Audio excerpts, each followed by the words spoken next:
Right, so now we'll be discussing about the truncus arteriosus, okay? But before that, let me tell you what basically happens normally. कि normally क्या होता है? This is very simple, okay? ये है आपके पास right atrium, ये है left atrium, okay ये है राइट वेंट्रिकल, ये है लेफ्ट वेंट्रिकल, जो कि आप शुरू से पढ़ते आ रहे हो. और ये जो राइट वेंट्रिकल से निकल रहा है, this is called as the pulmonary circulation, okay, pulmonary artery. और ये लेफ्ट वेंट्रिकल से जो आगे की तरफ जा रहा है, this is the aorta. Simple, okay. This is what happens normally in your body, okay. Now when we discuss about the truncus arteriosis, okay, truncus arteriosis होता क्या, let me explain for you. We will be discussing about the truncus, okay, truncus arteriosis, fine, arteriosis, truncus arteriosis के बारे में discuss करते हैं. अब ये है क्या ट्रंकस आर्टेरियोसिस? आपको पता है यहाँ पे सबसे पहले फॉर एग्जांपल ये है हमारे पास right and left atrium, right and left ventricle, okay. और यहाँ पे क्या होता है in the beginning, in the intrauterine life, okay, वहाँ पे क्या होता है कि एक ही आर्टरी होता है यहाँ पे, ओके, फाइन, यहाँ पे एक ही आर्टरी होता है. अब ये जो आर्टरी है ना हमारे पास, इसमें क्या होता है नॉर्मली यहाँ पे एक स्पाइरल सेप्टम डेवलप होता है. स्पाइरल सेप्टम क्या करता है? स्पाइरल सेप्टम यहाँ पे एओर्टा को सेपरेट करता है और पल्मोनरी आर्टरी को सेपरेट करता है, ओके, फाइन. लेकिन ट्रंकस आर्टेरियोसिस में क्या होता है कि ये जो हमारे पास बीच में स्पाइरल सेप्टम बनता है ना, ये स्पाइरल सेप्टम की डेवलपमेंट नहीं होती ट्रंकस आर्टेरियोसिस में, ओके. जिसकी वजह से क्या होगा कि यहाँ पे एक मेजर ब्लड वेसल होगा, एक बहुत ही बड़ा वाला ब्लड वेसल होगा, okay, fine. As a result क्या होगा कि जब ये स्पाइरल सेप्टम डेवलप नहीं होगा तो यहाँ पे ये जो एओर्टा और पल्मोनरी आर्टरी है ना, इन दोनों की सेपरेशन भी नहीं होगी. जब ये दोनों सेपरेट नहीं होंगे तो जाहिर सी बात है ये दोनों एक दूसरे के साथ ऐसे मिले हुए होंगे, ओके, अटैच होंगे. तो अब क्या होगा? दिस इज़ वेरी ऑब्वियस कि ये जैसे ही फॉर एग्जांपल हमारा हार्ट कॉन्ट्रैक्ट करता है ना, राइट एट्रियम जब कॉन्ट्रैक्ट करता है तो राइट एट्रियम सारा ब्लड यहाँ पे पुश करता है इनटू द ट्रंकस आर्टेरियोसिस. इसी तरह से जब हमारे पास हार्ट कॉन्ट्रैक्ट करता है, एक तो राइट एट्रियम से, राइट वेंट्रिकल से ब्लड जाता है, ओके, और दूसरा लेफ्ट वेंट्रिकल से ब्लड जाता है सारा ट्रंकस आर्टेरियोसिस के अंदर, ओके, फाइन. अब जाहिर सी बात है यहाँ से फिर ब्लड कहाँ जाएगा? यहाँ से ब्लड जाएगा, ये ऑक्सीजनेटेड एंड डीऑक्सीजनेटेड ब्लड दोनों मिक्स होके क्या करते हैं, हमारे एओर्टा के अंदर चले जाते हैं, फाइन, ओके. और हमारे पूरी बॉडी को क्या होगी, एक तो थोड़ा सा ऑक्सीजनेटेड ब्लड और थोड़ा सा डीऑक्सीजनेटेड ब्लड सप्लाई होगा हमारे बॉडी को, जिसकी वजह से क्या होगा, साइनोसिस डेवलप होगा, ओके, फाइन. जिसकी वजह से क्या होगा, साइनोसिस डेवलप होगा. Complications obviously I explained in the previous lectures, okay, कि इनमें मिलता क्या है हमें. तो ये आपके पास है भाईजान ट्रंकस आर्टेरियोसिस, ओके, फाइन, जिसमें ये जो हमारे पास स्पाइरल सेप्टम है, there is no development of the spiral septum at all, okay. So that will lead to the truncus arteriosis. उसके बाद क्या है हमारे पास? उसके बाद एक और कंडीशन है which is called as the tricuspid atresia, okay, tricuspid atresia, fine. Tricuspid atresia का मतलब क्या है? Let me explain for you. आपको पता है ये हमारा कौन सा वाल्व है? This is mitral valve, this is aortic valve, this is pulmonary valve. And यहाँ पे जो होता है उसको क्या कहते हैं? Tricuspid valve. That's it. अब यहाँ पे ट्राइकस्पिड एट्रेजिया में सिर्फ इतना आपने याद रखना है कि ये जो ट्राइकस्पिड वाल्व है ना, there will be no development of the tricuspid valve. That's it, okay. As a result क्या होगा, हमारे लोअर लिम्ब और अपर लिम्ब से जितना भी डीऑक्सीजनेटेड ब्लड आता है ना, सबसे पहले वो आता है हमारे राइट एट्रियम के अंदर, ओके, फाइन. और राइट एट्रियम से इसके पास जगह नहीं होता है आगे जाने के लिए. तो अगर इस केस में अगर यहाँ पे एक शंट प्रेजेंट हो between the right atrium and left atrium, so that shunt is very beneficial, okay.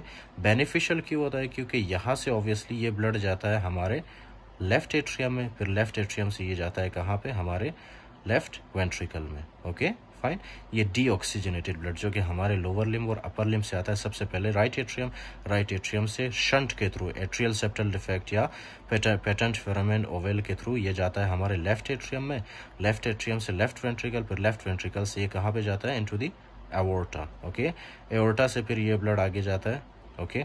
क्योंकि ये क्या है कि एओर्टा के अंदर बहुत ज़्यादा ब्लड प्रेशर होता है, ओके. ब्लड प्रेशर मतलब ब्लड का प्रेशर एओर्टा के अंदर बहुत ज़्यादा होता है. तो इसीलिए अगर इन पेशेंट्स में हमारे पास एक पेटेंट डक्टस आर्टेरियोसिस हो, so that is also beneficial, okay. Patent ductus arteriosus. अब पेटेंट डक्टस आर्टेरियोसिस इन पेशेंट में क्या करता है कि जितना भी डीऑक्सीजनेटेड ब्लड आता है ना यहाँ से, वो डीऑक्सीजनेटेड ब्लड को पुश करता है into the patent ductus arteriosus, okay, from the aorta. उसके बाद ये एओर्टा से सबसे पहले जाता है पेटेंट डक्टस आर्टेरियोसिस, वहाँ से ये जाता है हमारे पल्मोनरी सर्कुलेशन में, okay, into the lungs, fine. इस तरह से ये कहाँ पे जाता है, लंग्स के अंदर।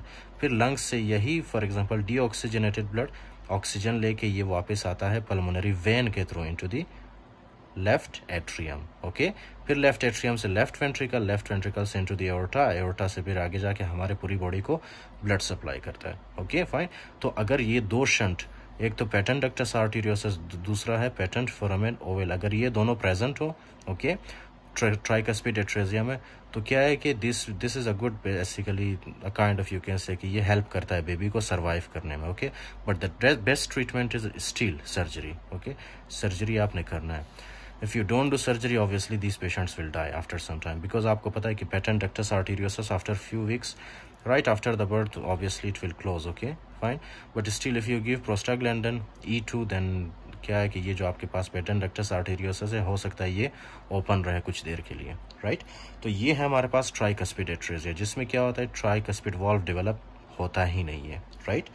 तो ये आपके पास आ गया ट्राइकस्पिड एट्रेजिया। उसके बाद एक और है हमारे पास, तो एक और कंडीशन है हमारे पास, okay, that is called as the total anomalous pulmonary venous return. Okay, total anomalous pulmonary venous return. Okay, इसका मतलब क्या है, TAPVR, इसका मतलब क्या है, let me explain for you.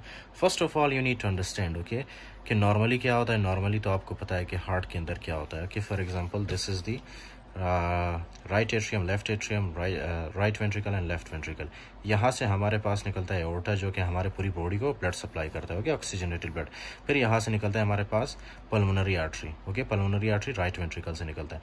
फिर यही पल्मोनरी आर्टरी सबसे पहले कहाँ पे जाता है, लंग्स के अंदर, लंग्स से ऑक्सीजन लेके ये पल्मोनरी वैन के थ्रू लेफ्ट एट्रियम में आता है, ओके, लेफ्ट एट्रियम में। अब TP फॉर एग्जांपल इसके अंदर ये जो कंडीशन है TAPVR के अंदर क्या होता है, सिर्फ इतना होता है ना इसमें कि जहाँ से पल्मोनरी आर्टरी निकलता है ना, पल्मोनरी आर्टरी डीऑक्सीजनेटेड ब्लड को पल्मोनरी आर्टरी लेके जाता है, ओके, हमारे लंग्स के अंदर।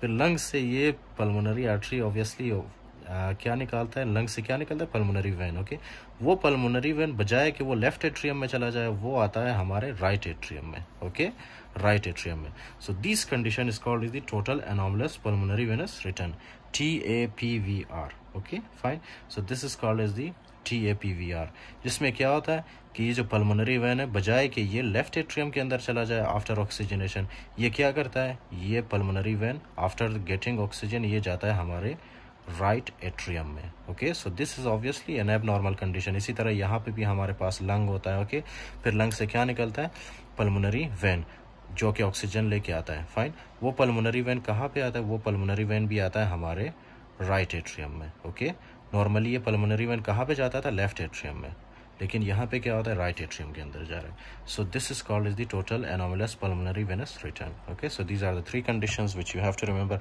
But still let me tell you most important इनमें कौन कौन से, एक तो है tetralogy of Fallot, okay, first one is tetralogy of Fallot, ये एग्जाम में जरूर पूछा जाएगा, और दूसरा है transposition of great arteries. Okay, these 2 conditions are very important in the cyanotic heart disease.